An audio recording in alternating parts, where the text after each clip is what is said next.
اگر کسی مرحوم کی طرف سے قربانی دی جائے تو کیا قربانی دینے والے کو اپنی قربانی دینا بھی لازم ہوگا؟ اگر میت نے وصیت کی ہے تو میت کی طرف سے کرے گا قربانی، تو میت کی طرف سے وہ قربانی ہوگی، اور خود پر واجب ہے تو خود بھی کرنی ہوگی۔ اور اگر میت نے وصیت نہیں کی اور ویسے ہی قربانی کر رہا ہے ایصال ثواب کے لیے، تو اس کی اپنی قربانی اس میں ادا ہو گئی۔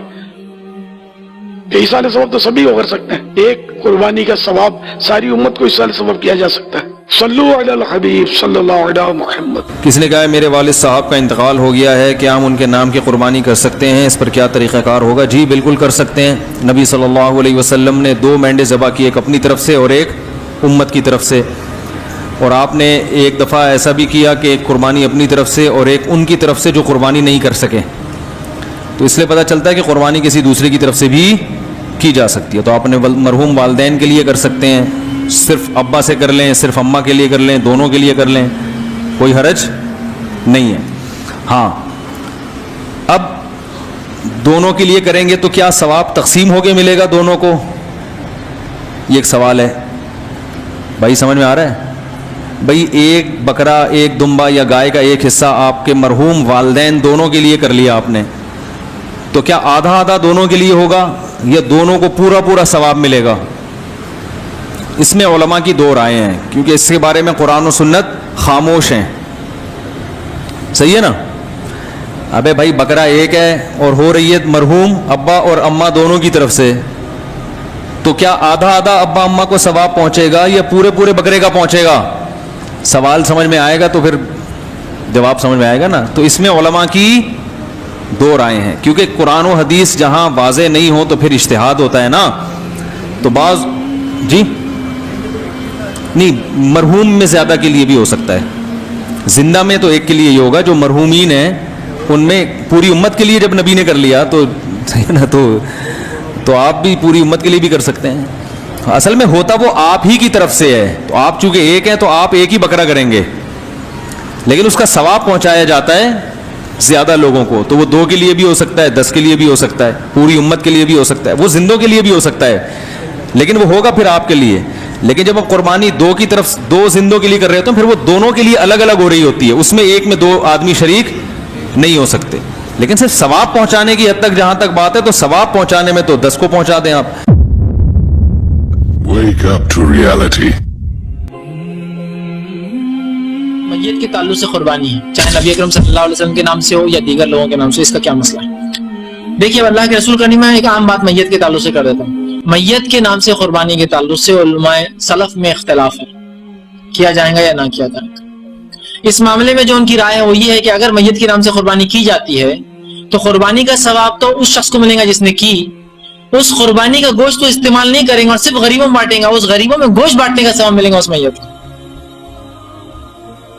بات سمجھ رہے آپ؟ جو سلف میں اختلاف ہے، اور اختلاف میں پہلے علماء کی رائے یہ ہے کہ جو قربانی میت کے نام سے ہوں گی، ثواب میت کو نہیں، ثواب کرنے والے کو ملے گا جس کا پیسہ تھا، اور وہ شخص جس کے نام سے کی جا رہی ہے وہ گوشت کو اگر لیتا ہے اور پورے گوشت کو تقسیم کر دیتا غریبوں میں، تو گوشت کو تقسیم کرنے کا ثواب ملے گا، اس لیے کہ میت کو اگر کھانا کھلایا تو ثواب ملتا ہے، میت کے نام سے پیسے دیا صدقہ تو ثواب ملتا ہے، تو میت کے نام سے گوشت دیا تو ثواب تو ملے گا۔ سمجھ رہے ہیں بات کو؟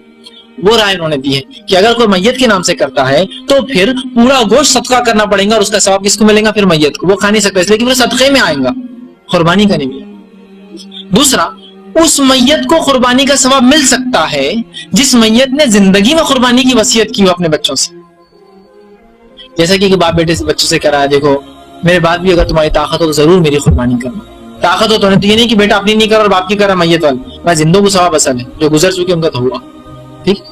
تو پھر سمجھ لو بچہ سوچ رہا ہے کہ بھائی میرے پاس طاقت تو ہے آج والد کی بھی کر دیتا ہوں، تو کوئی مسئلہ، اس لیے کہ والد نے یا میت نے مرنے سے پہلے وصیت کی تھی، تو وصیت جو کر جائے اس کی آپ کر سکتے ہیں۔ دوسرا، تیسرا، نبی اکرم صلی اللہ علیہ وسلم کے نام سے حصہ ڈالتے ہیں، بھائی کا یہ سوال تھا، اور ہوتا یہ کہ جانور میں 6 حصے ہوتے ہیں ہمارے پاس ہندوستان میں، بڑے جانور، ایک تو رسول اللہ کا رہتا ہے، پھر 6 لوگ مل کے 7 حصے اسپانسر کرتے ہیں، مطلب ایک حصے میں سب کچھ 6 لوگوں کو تھوڑا تھوڑا پیسہ ڈالنا پڑتا، 2500 کا حصہ 250 روپے ایکسٹرا ڈالو، چونکہ رسول اللہ کا بھی حصہ ہے، 7 لوگ 250 ڈال کے ایک حصہ بنا، اس کا کیا ہوگا؟ رسول اکرم صلی اللہ علیہ وسلم نے امت سے کبھی بھی قربانی کرنے کی وصیت نہیں کی تھی۔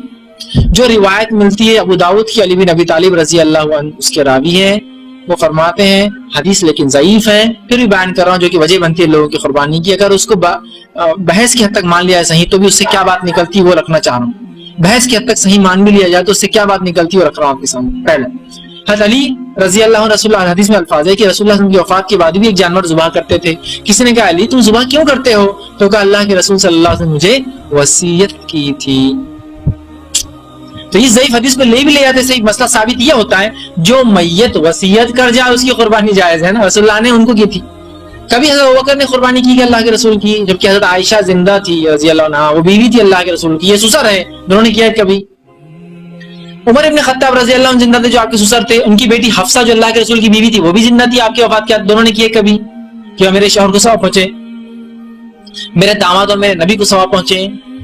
عثمان ابن عفان رضی اللہ عنہ جو کہ آپ کے 2 مرتبہ داماد بنے، آپ نے کبھی اپنے سسر کے لیے کیا؟ کیا خالی علی رضی اللہ عنہ کر رہے ہیں. علی رضی اللہ عنہ کی وفات کے بعد کسی اور نے کیا کہ حسن حسین اور دیگر نے رضی اللہ عنہما؟ نہیں.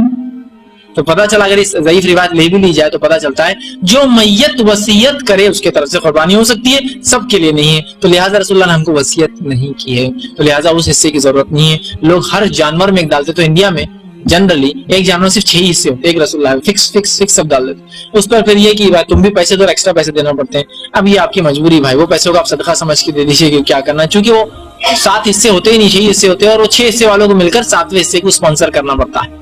ٹھیک، تو بہرحال یہ آپ کی مجبوری ہے. ایسی جگہ جائیے جہاں وہ حصہ نہیں لیا جا رہا تو خود قیمت کم ہو جاتی ہے اس کی. یہ ضعیف روایت ہے، اور یہ وہ روایت ہے جس میں وہ سکم ہے جو میں پہلے بیان کر چکا کہ سیدنا علی رضی اللہ تعالیٰ عنہ کہتے ہیں کہ آپ صلی اللہ علیہ وسلم نے مجھے وصیت فرمائی تھی کہ میں ہر سال 1 مینڈا آپ صلی اللہ علیہ وسلم کی طرف سے قربان کروں. تو 2 مینڈے سیدنا علی رضی اللہ تعالیٰ عنہ دیا کرتے تھے، ایک اپنی طرف سے اور ایک آپ صلی اللہ علیہ وسلم کی طرف سے، آپ صلی اللہ علیہ وسلم کی وفات کے بعد. تو اس حدیث میں وہی شریک بن عبداللہ القاضی جو ہیں وہ مدلس راوی ہیں اور ان سے روایت کر رہے ہیں، اور مدلس کی ان والی روایت ضعیف ہوتی ہے جب تک سما کی تصریح نہ ہو. صحیح مسلم کے مقدمے میں یہ پیٹ رول ہے، اور یہی رول ہے جس کی وجہ سے وہ خطرناک روایت بھی ضعیف ثابت ہوتی ہے جو مسند امام احمد میں ہے اور الادب المفرد امام بخاری کی اس میں بھی موجود ہے، اور مشکات المصابی میں بھی انٹرنیشنل نمبرنگ کے مطابق 4902 نمبر حدیث ہے. اب یہ حدیث میں اس لیے کہہ رہا ہوں کہ وہ روایت درج ہے لیکن یہ ضعیف ہے کہ آپ صلی اللہ علیہ وسلم نے فرمایا جو شخص اپنے جاہلی نسب پر فخر کرے تو اس کو کہو کہ اپنے باپ کا عضو تناسل کاٹ کے اپنے منہ میں رکھ لو، اور یہ بات کنائے سے نہ کرو، ڈائریکٹ کرو. ولیعوذ باللہ، آپ صلی اللہ علیہ وسلم کبھی یہ بات نہیں فرما سکتے. وَإِنَّكَ لَعَلَىٰ خُلُقٍ عَظِيمٍ، اور بخاری مسلم کی متفق علیہ حدیث ہے آپ صلی اللہ علیہ وسلم میں کنواری لڑکیوں سے زیادہ شرم و حیا تھی. یہ ہو ہی نہیں سکتا. تو اس روایت میں حسن بصری مدلس ہیں اور ان سے روایت کر رہے ہیں. اگر یہ کسی نے صحیح ماننی ہے پھر وہ بھی صحیح مانے گا. تو یہ روایت بالکل ضعیف ہے. اور امام ترمذی رحمۃ اللہ علیہ بھی اس روایت کے تحت 1495 نمبر روایت کے تحت ایک مسئلہ بھی انہوں نے سالو کیا ہے کہ عبداللہ بن مبارک رضی اللہ تعالیٰ عنہ کا قول ہے رحمۃ اللہ علیہ، جو تبع تابعین میں سے ہیں، المتوفا 181 ہجری، امام حنیفہ رحمۃ اللہ علیہ کے شاگردوں میں سے ہیں. وہ کہتے ہیں کہ میت کی طرف سے قربانی کرنا درست نہیں ہے اس حدیث کے کانٹیکسٹ میں. یعنی انہوں نے اگر اس حدیث کو لیا بھی تو نبی صلی اللہ علیہ وسلم کے ساتھ خصوصیت کے طور پہ کہ آپ صلی اللہ علیہ وسلم کی طرف سے چلو قربانی کر دی. کسی کو اگر ذوق کلیئر نہیں اس حدیث کا، کوئی بدعت کا فتویٰ نہیں، آج بھی وہ کر لیتا ہے جس کو یہ بات پتہ نہیں ہے. ہاں پتہ چل جائے پھر بچنے میں عافیت ہے، بدعت کا فتویٰ ہم پھر بھی نہیں لگاتے. تو عبداللہ بن مبارک کہتے ہیں کہ میت کی طرف سے قربانی نہ کی جائے، البتہ میت کی طرف سے جو جانور ذبح کیا جائے گا وہ صدقہ پھر ہوگا. اور پھر فرمایا کہ اس سارے کو ہی قربان جو کیا ہوا جانور ہے سارے کو ہی پھر صدقہ کرنا ہوگا، اپنے پاس نہیں رکھ سکتے کیونکہ صدقے کا گوشت ہے. اور اس میں یہ بات یاد رکھیے یہ بکرا بھی پھر الگ سے کرنا ہوگا. گائے میں حصہ ڈال دیا اگر 7 میں سے 1 حصہ کسی اور کے لیے جو فوت شدہ ہے کہ میرے امی ابو کی طرف سے یا فلاں کی طرف سے، تو ساروں کی قربانی خطرے میں پڑ گئی. اور یہ بات سمجھ لیجئے صحیح مسلم کی حدیث کے تحت میت کو 3 اعمال کا ثواب پہنچتا ہے، ان میں سے ایک عمل یہ بھی ہے کہ نیک اولاد کے اعمال کا ثواب بھی پہنچتا ہے، ان کی دعاؤں کا ثواب پہنچتا ہے. دوسرا علم کی بات جو اس نے اپنی زندگی میں کی وہ ملنا بھی چاہیے، اور تیسرا صدقہ جاریہ جو اپنی زندگی میں کوئی اچھا کام کیا. لیکن یہ جو بات ہے تو آٹومیٹکلی اگر ہم قربانی کرتے ہیں ہمارے ماں باپ زندہ ہیں یا فوت ہو چکے ہیں ان تک ثواب پہنچے گا. اور پوری امت کی قربانی کا ثواب آپ صلی اللہ علیہ وسلم تک بھی پہنچے گا، کیونکہ آپ صلی اللہ علیہ وسلم ذریعہ ہدایت بنے ہمارے لیے، اس میں کوئی شک ہی نہیں ہے. ہمارے ہر عمل کا ثواب آپ صلی اللہ علیہ وسلم کے نامہ اعمال میں بھی جاتا ہے، الگ سے کرنے کی ضرورت نہیں ہے.